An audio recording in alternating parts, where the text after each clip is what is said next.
The Ferrari pair have been going exceptionally well in testing this winter and are sure to mount a formidable challenge for the title.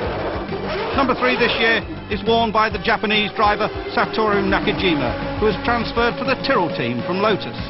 He is partnered by the promising young French star Jean Alesi, who carries number 4. Watch out for the new blue and white livery of the Tyrrell team. This year the Tyrrells will again be powered by the Cosworth V8 engine, but they have made the switch from Goodyear tyres to Pirelli rubber. Retaining the number 5 is Belgian Thierry Boutsen in the Williams Renault. As last year, he teams up with veteran Italian Riccardo Patrese. Williams too has a new look sponsor lineup and will be powered by an updated version of Renault's V10 engine. The number 9 seat is this year taken by Michele Alboreto in the Footwork Arrows, while Alex Caffey takes number 10. The team has recently been bought by the Japanese company Footwork. They have signed a contract to use the new Porsche V12 engine from 1991, but for this year will continue with the venerable Cosworth V8. Team Lotus will be powered this season by the Lamborghini V12. They also have an all-British driver lineup with number 11 Derek Warwick and at number 12 the young Ulsterman Martin Donnelly. Frenchman Oliver Griard has moved from Ligier to Osella, who this year will run just a one-car team. Powered by the Cosworth V8, the team will use Pirelli tyres. Leighton House March had a very disappointing season last year, but they have retained the same driver lineup of Mauricio Gugelmin and Ivan Capelli. They will use the development of last year's Judd V8 and again sport the now familiar turquoise colour scheme. AGS have retained Gabriele Tarquini and Yannick Dalmas, as well as Cosworth V8 power, and they have also had a major management shake-up. Benetton could be the surprise team of the season. Alessandro Nannini remains and is joined by Brazilian Nelson Piquet, a 3-time world champion. A new Ford V8 engine will supply the power, and the addition of John Barnard to the design team will strengthen the lineup and mark them as one of the Big 4 teams. Dallara have signed Italian Emanuele Pirro and have retained the services of Andrea De Cesare. They will run Cosworth V8 power and Pirelli tyres. Last year's surprise team were Minardi. They look to build on that success with drivers Pierluigi Martini and a newcomer to Formula 1, Pasta Air Paolo Barilla. At Ligier, Nicola Lorini has joined from Osella and Philippe Alliot returned to the team after a 4-year absence. Another of the Cosworth V8 runners, but this time on Goodyear tyres. McLaren Honda are once again favourites for the title. Brazilian Ayrton Senna will this year carry the number 27, made famous by the late great Gilles Villeneuve. He is joined by the Austrian Gerhard Berger, who moves from Ferrari to McLaren. Only time will tell if these two can work together and produce a more harmonious atmosphere at the Woking-based team. It's been a turbulent off-season, with Ayrton Senna at loggerheads with the sport's governing body, FISA. That battle now seems to have been resolved, and Ayrton must concentrate on what he does best, driving. This year's car is a development of last and is again powered by the mighty Honda V10. Goodyear provides the rubber. The Larousse Lola team have signed Frenchman Eric Bernard, he's very promising indeed, and the Japanese Aguri Suzuki. They will again have Lamborghini power and will be hoping that last year's reliability problems can be solved. The little Coloni outfit will run just one car this year. Belgian Bertrand Gachot, who describes himself as a European, has transferred from Onyx. And the Japanese car manufacturer Subaru have taken an interest in the team. Eurobrun have signed former Coloni driver Roberto Moreno, and he is partnered by the little-known Italian Claudio Langis. The Judd V8 engine provides the power, but a V12 Neotech engine is in the pipeline. Onyx have the young Finn, JJ Leto, who debuted for the team late last season and looked particularly impressive. Alongside him, the experienced Swede Stefan Johansson retains his seat. The team has had a troubled off-season, narrowly failing in its bid for Porsche V12 power. It will now once again be running a Cosworth V8 engine, and the ownership of the team has also changed. Finally, a newcomer to the Formula 1 scene, Life Racing. The car will be driven by Gary Brabham, son of former world champion Sir Jack. One team missing from that rundown, of course, Brabham. A week ago it appeared that the Brabham team would not be racing this season, certainly in the early season races. We stand here at Phoenix in an empty garage area, but with me, the team director, Mike Blash, with some late news because there has been an 11th hour rescue bid. Tell us, Mike, what's happening? Well, basically on Monday afternoon, we sorted out all of our problems for our financial future. Very fortunate to be able to say, and very happy to say, that we are in business for the whole of the 19th season, and the future of Brabham is very secure. We cancelled everything on Friday, and needless to say that meant aeroplanes and hotels, hire cars, fuel, motorhome, etc. Monday afternoon, right, put it all back together again, and we managed to get the mechanics flying out on Tuesday in various ways, and then the cars left on a Federal Express aeroplane from Heathrow on Wednesday. The cars have now arrived in Los Angeles. They've just been put onto a truck. We've got a police escort and a 7-hour trip, and they should be here around about 9 o'clock this evening, and tomorrow morning off we go. There was talk of one of your drivers, Stefano Modena, transferring teams because of the various injuries. What's the situation now with your driver lineup? Well, Stefano Modena is actually driving 4 Brabhams along with Gregor Wojtek. What about tyres? Because the Pirelli tyres went to Tyrrell. Are you tyressless? Well, I arrived here this morning being completely tired and tireless. Fortunately, we're still going to remain with Pirelli, and we're looking forward to that relationship again. You did do a little bit of testing in the winter, but obviously you're behind everybody. Can you get on the grid? It's going to be a massive uphill struggle for all the lads, isn't it? Yeah, to be very honest, providing we qualify with both cars, I'll be over the moon. And I'm not worried where we qualify, just as long as we qualify 2 cars for the race. Ayrton, a new season starts with this weigh-in. Are you putting everything of last year behind you? Well, that's a good start with the interview. I think 1990 is 1990, and we are here Phoenix, and we are here for racing, and that's what should take place. We have a long season, very competitive, more than before, and I think it's going to be exciting for everybody and difficult for everybody that is looking for winning.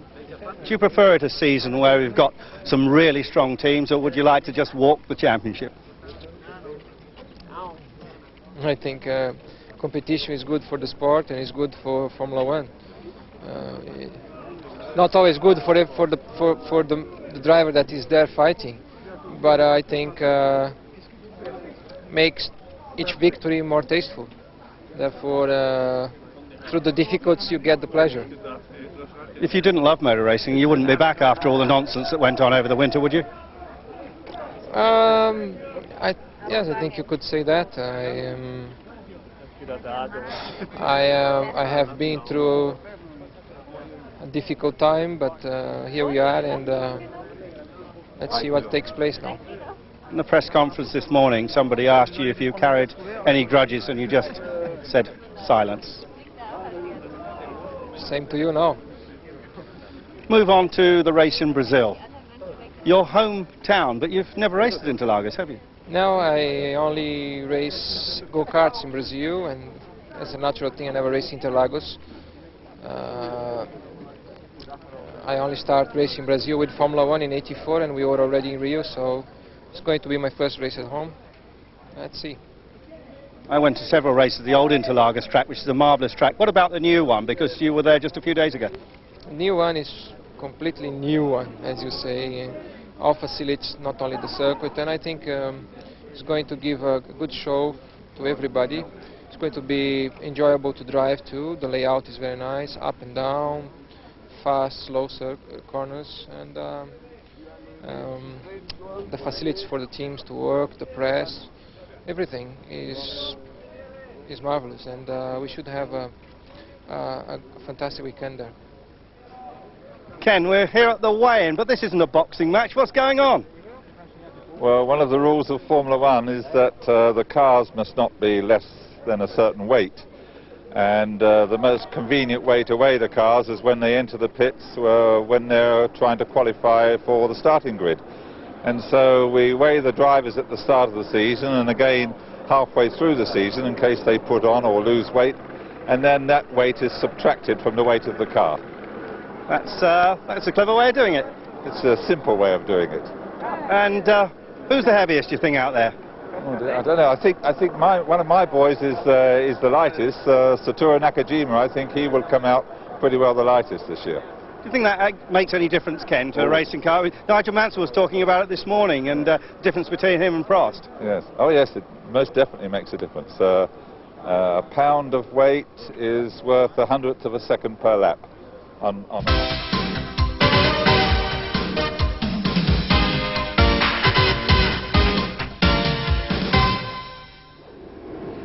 Nigel, I think you're really looking forward to the new season with Ferrari. Yeah, it's a fantastic start of the new year. We've done a lot of homework over the winter and you know, put an extraordinary amount of time and effort into it. So we look for the new year with great expectations. Of course, you've done some sensational times in testing, haven't you? Yeah, I mean, it is incredible actually. I mean, we've lowered some of the outright track records by about 3 seconds, and you know, in the winter you expect maybe 1 second or so, but 3 seconds is quite extraordinary. But that is taking its toll on your body and all the drivers' bodies. I think as the season goes on this year, I think we're getting back to the development of ground effect without having it, because the lift-over drag is such now that we're getting the downforce without the drag, so we're going faster down the straights, which we're proving, and of course a lot faster around the corners. What's that actually do for your body? It almost sucks the air out, doesn't it? Well, I think the problem is the lateral G-load. We're certainly getting over 4G lateral G-load now in some corners, in Estoril especially. And then as John knows from the ground effect days, I mean, you go into some corners and hold your breath. You can't breathe when you're pulling about 4G lateral. How's that going to be around here with the bumps of Phoenix? Won't be a problem around here at all, because I mean, you know, they're short, snappy corners, and therefore you won't really pull much G. You'll probably pull 2G, 2.5 at the most. But going down into Brazil, you'll be pulling a lot of G down there. We've been working with Alan Prost over the winter period, and that relationship really seems to be blossoming. Yeah, Alan's a very professional man, and you know, he saw that I made it possible for him to come to the Ferrari team, and I think he appreciated that. And we've worked very well together, and I think the team's moved forward just a little bit faster on the engine front if he hadn't have been with us. So yeah, it's very, very good.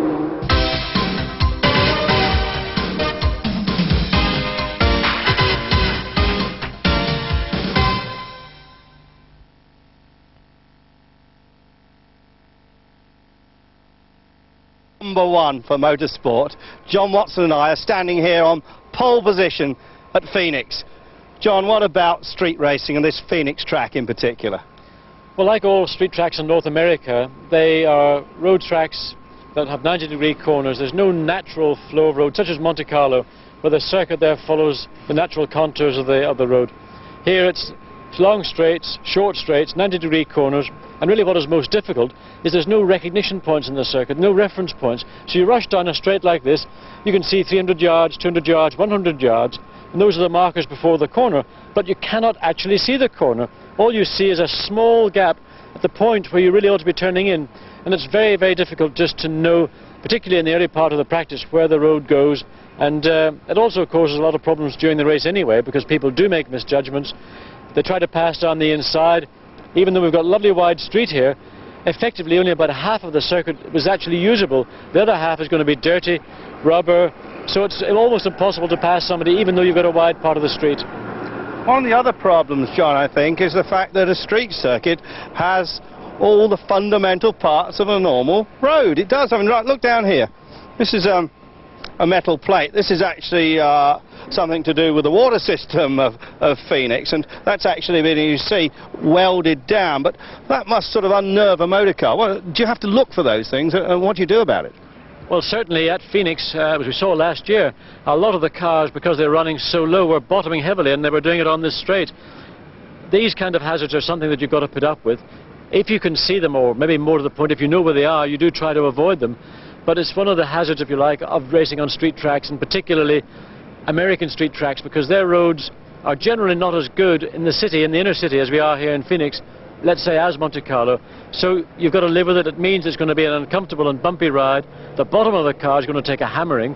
Hopefully the welding and these manhole covers will stay intact and one of those doesn't pop out. So it's not what I would consider an ideal racetrack from the surface point of view, but it's a Grand Prix, it's in America, and that I can assure you is very, very important to Formula One Grand Prix racing. The first thing to hit the track this morning at an early hour, 8 o'clock in the morning, a pre-qualifying session, 9 cars pre-qualifying, and only 4 to go through to the rest of the practice. The rest of the cars, the other 5, that's the end of their Phoenix Grand Prix, and let's just look at who got through. Fastest in that pre-qualifying session, Roberto Moreno, very happy, having switched teams to Eurobrun with a 1 minute 32.292. Second fastest in the Lola Lamborghini, the promising young Frenchman Eric Bernard in a 1 minute 32.711. Another Frenchman in third slot, Oliver Griard, now with the Italian Alcella team, 1 minute 33.181. Fourth fastest, and the last man to get in, the Japanese driver. He switched from the Zach Speed team, there no more, Aguri Suzuki. He did a 1 minute 33.331. The rest of the unhappy brigade who didn't make it. The 2 AGSs were new and expensive sponsorship from the Ted Lapidus firm. Gabriele Tarquini and Yannick Damas failed to make the cut by over 2 seconds. Seventh fastest, the Italian, the man from Brescia, Claudio Langes. Gary Brabham with the Life, with that strange W12 engine. That car didn't go at all well. He only did 4 laps, and Gary didn't even get under 2 minutes. And Bertrand Gachot, he was the unhappiest man of all. He didn't even complete a practice lap with the Subaru-powered Coloni. So that's it. Roberto Moreno, Eric Bernard, Oliver Griard and Aguri Suzuki go through.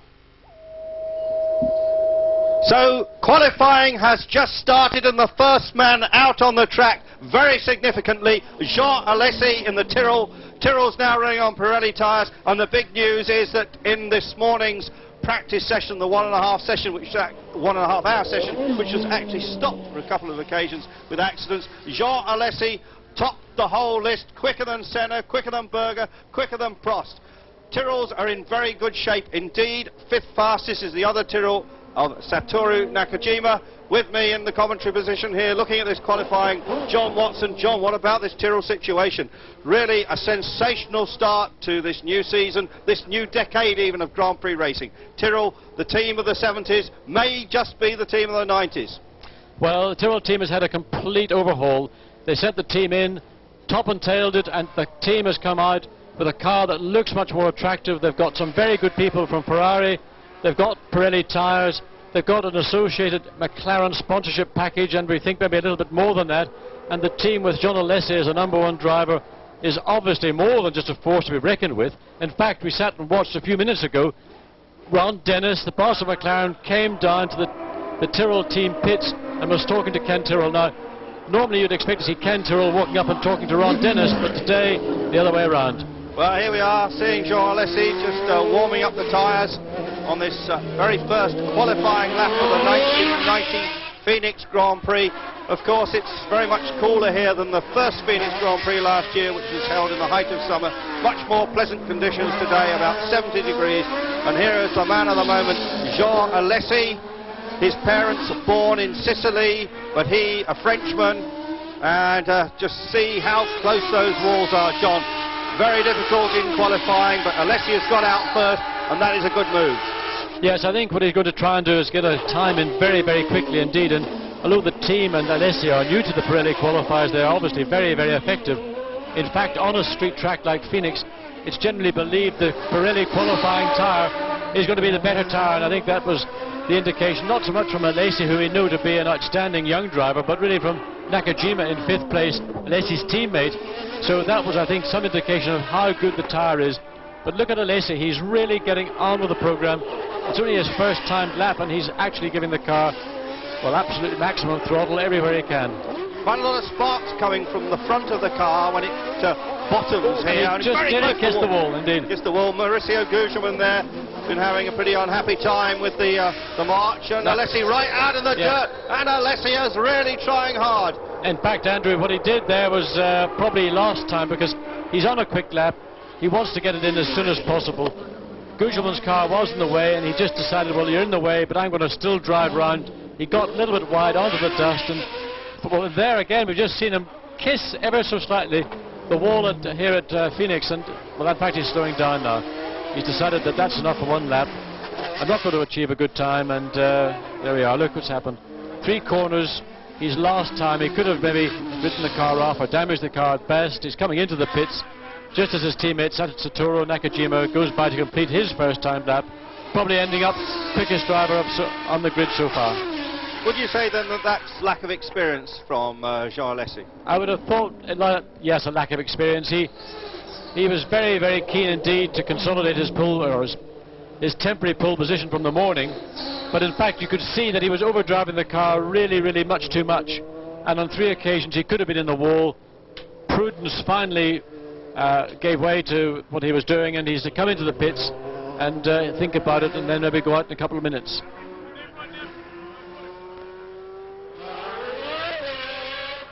Right, well there we see and hear a new sound in the back of the Camel Lotus, the sound of the Lamborghini V12 engine, and that is Derek Warwick having his first drive with the team. He tried to get with the Lotus team on 2 or 3 different occasions over the last 5 years. At last he's driving for them, but early indications are that this package isn't working particularly well round here. Well, the team have had a lot of problems. They didn't really, first of all, get a lot of pre-season testing with this Lamborghini engine. They did a little bit in Portugal a week or so ago, and they had a big, big problem with the oil tank and the oil system. And the Lamborghini engine is an engine that requires an awful lot of oil. I don't know why, but it seems to. They then came out to Phoenix and had a day's testing at Chrysler's test track close to Phoenix. Thought they'd overcome the problem. They put, in effect, a huge blister on the oil tank to enable the capacity to be increased. But this morning they've had just nothing but trouble, and both Warwick and Donnelly are decidedly long-faced, and in fact I would imagine that this race is really going to be an extended testing session for the Lotus Lamborghini team.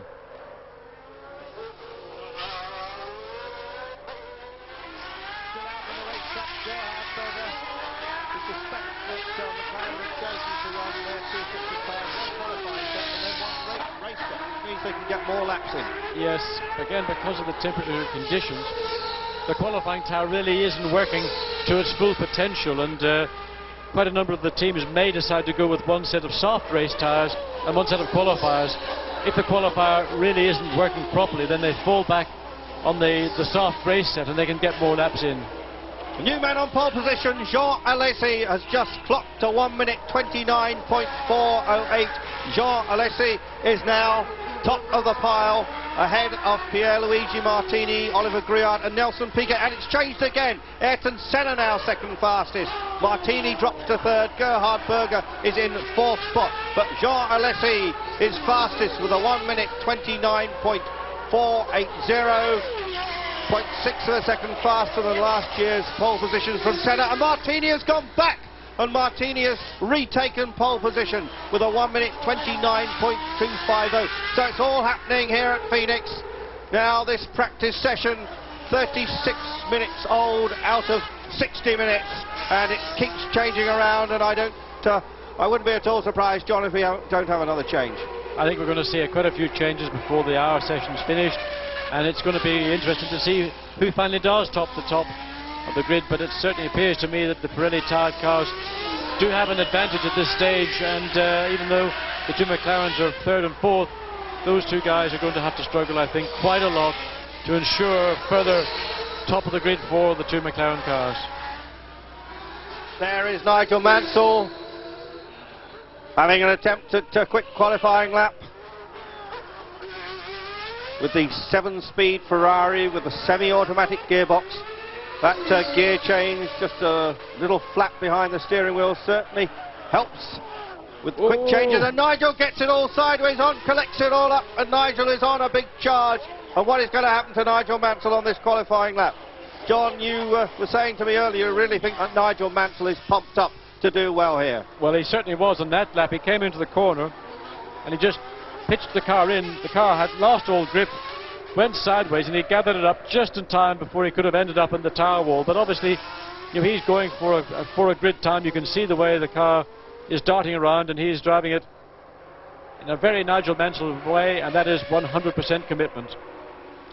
Nigel Mansell then just past Ayrton Senna. Senna will be pulling back into the pits, but Mansell going for the big lap. He's got a Minardi behind him. That is not a pole sitter, Pierluigi Martini.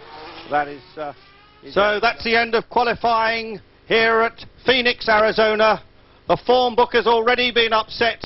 How much of it is to do with the Pirelli qualifying tyres, we're not exactly sure right now. But stay with us tomorrow and find out the final lineup for Sunday's grid. We'll be back tomorrow at 22:30 hours UK time, 23:30 hours European time. From John Watson and myself at Phoenix, Arizona, it's goodbye for now. Start!